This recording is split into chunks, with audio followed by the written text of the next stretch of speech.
Hey everyone, this is Stitch Goes Camping bedtime story, and this is the first page. Okay. One morning, Stitch woke up to find the living room in total chaos. Lilo and Nanny were hard at work packing bags and backpacks. Even Jumper and Peckley were loading up some crates of their own. What was all this stuff? Stitch scampered up to Lilo.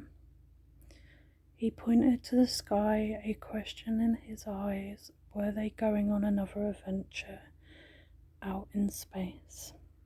Stitch, said Lilo, we're not going to space. It's something even better. We're going camping. Camping?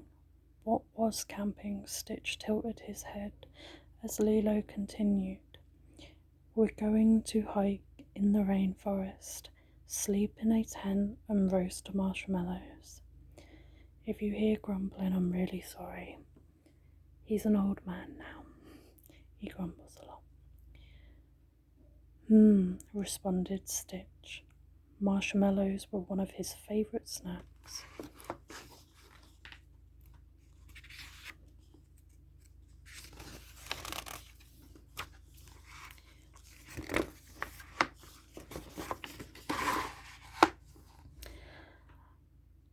Nanny chuckled and scratched Stitch's head.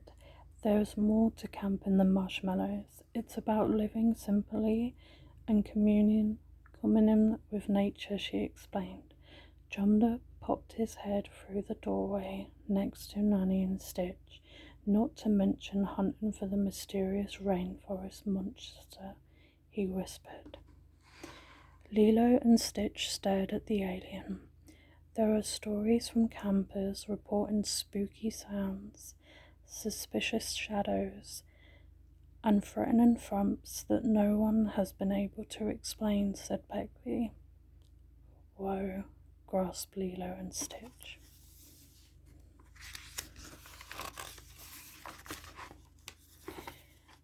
Lilo and Stitch imagined what the monsters might look like. Did they have fangs? Did it have claws? Did it play the electric guitar? Whoa, whoa, whoa, said Nanny. That monster is a myth. The only things we need to keep an eye out for are mosquito bites and wild boars. Peckley and Jumper, you're welcome to come camping, but if you're hunting monsters, you need to find your own campsite, said Nanny.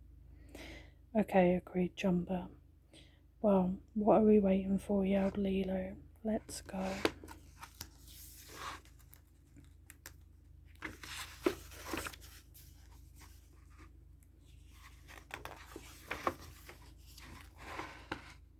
The walk through the rainforest was long. The air was thick and sweet with blooming plants. How much further, panted Lilo. This stuff is heavy. Just over the next ridge, answered Nanny, checking the map. But we can sit down for a minute if you need a rest. Stitch was eager to get to the site and start camping, and he knew just what to do. He'd use his abnormal strength to carry all the bags himself. Once everything was piled in Stitch's arms, it was almost as tall as the trees. Whoosh! A sudden wind swept a tarp off the top of the stack. The family watched it sail over a cliff. Bear with me. Uh-oh, mumbled Stitch.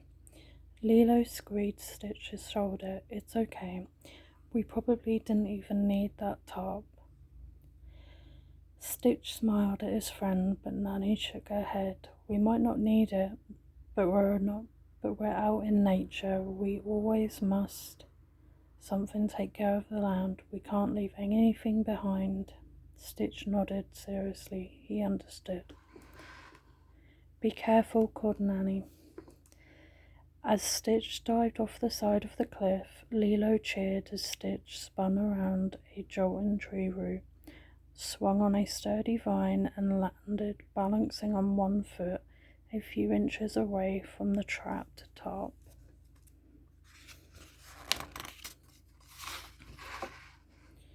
Stitch grabbed the tarp and flipped back to his family down the cliff face.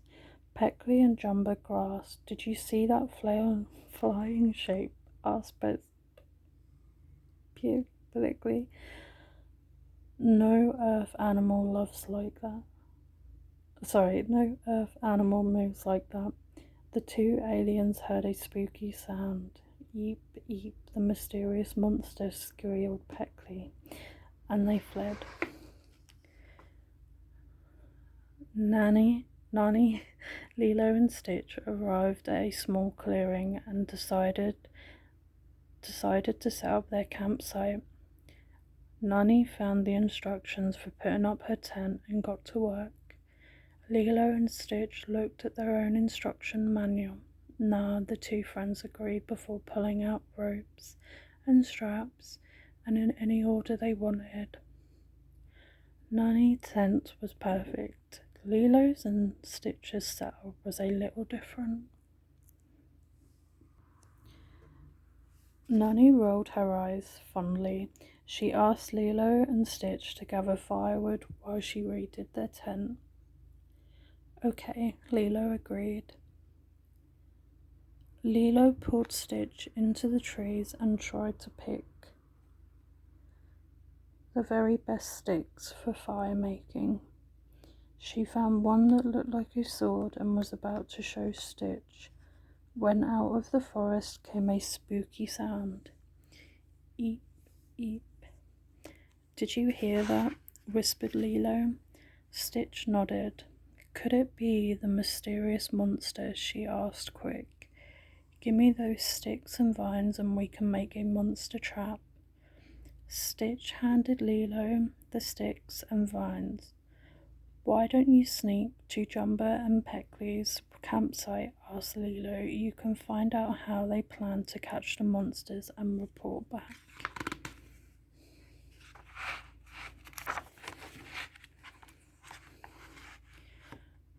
Peckley and Jumper's site looked more like a laboratory than a base camp. They had so much equipment to catch the monster. Stitch wanted to beat them to it, but how? Then he had a great idea, a prank. He'd come back that night and pretend to be the monster to distract them. Then he and Lilo could catch the real monster. Stitch, it's time for marshmallows, Lilo said. When he arrived back at the campsite, she showed him how to roast the perfect campfire treat. Nanny looked over to see Stitch covered in pink marshmallow. Go down to the stream and wash up before the entire rainforest sticks to you, she said. Stitch climbed down to the trickling water and splashed around. He heard a familiar sound. Eep, eep. He jumped out and scramped back to camp. That night, when his family were sleeping, Stitch prepared his monster prank. He wasn't sure what a rainforest monster would look like, but he guessed his creation of leaves, mud, and branches might be fearsome enough to scare his alien friends. Stitch tiptoed to Peckley and Jumper's camp. He adjusted his headdress and was about to go in when a boar charged through the darkness. Stitch leapt and found himself sat on the boar's back. He held on as the boar ran into the alien's campsite. Equipment flew, hammocks tangled. Peckley and Jumper screamed and ran for cover. We must get proof, cried Peckley. With a bright flash, Peckley snapped a photo before they fled. Stitch jumped off the boar and was racing back to his camp when he heard the spooky sound again. Eep, eep. It was the real monster. Stitch had to save Lilo and then snap, sprung, zip. Stitch had completely forgotten about the trap he'd set with Lilo. Now he was stuck. Lilo and Nani heard the trap and ran to see what was happening. Oh, sorry, pardon me. Oh, Stitch, we'll get you down, said Nani. Eep, eep. Stitch looked around for the ferocious monster. He was all ready to defend his family, but to his surprise, Lilo laughed. Why wasn't she terrified? We thought it was a monster too, said Lilo. But when we went to investigate, we found a baby Nini, a Hawaiian goose.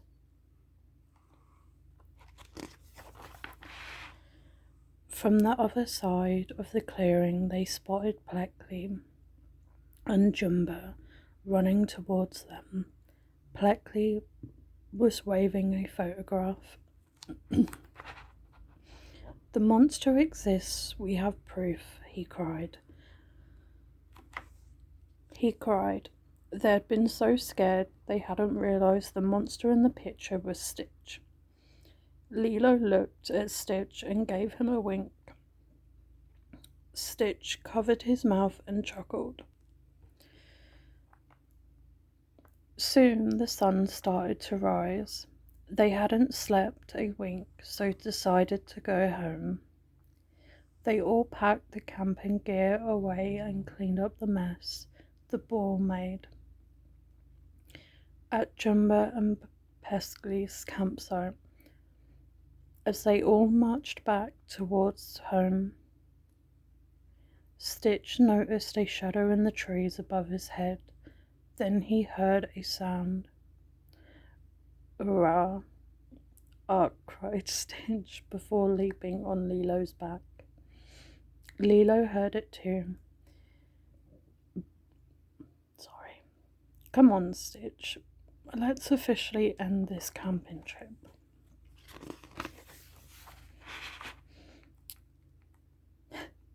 At the top of the trees, the shadow shifted again. 2 menacing eyes appeared, followed by a curled claw and a flash of pink. "Roar," growled Angel. Then she laughed and swung off into the canopy.